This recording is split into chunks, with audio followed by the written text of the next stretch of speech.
Te pasa a ti, me pasa a mí. ¿Qué es el bruxismo?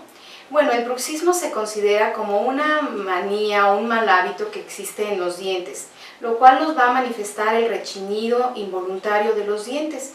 Asimismo, vamos a notar que la superficie de las muelas y dientes se van empezando a cortar.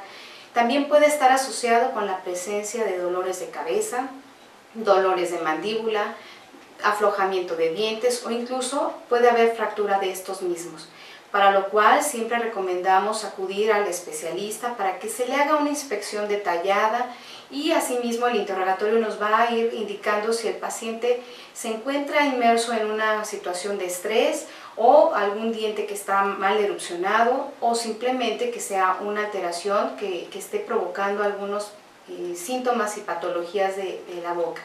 Para lo cual recomendamos siempre acudir al especialista, aun si se tratara de niños o adultos. Siempre es importante recibir una asesoría con un tratamiento muy sencillo que son protectores bucales llamados guardas oclusales. Por lo tanto, recomendamos siempre visitar a su dentista.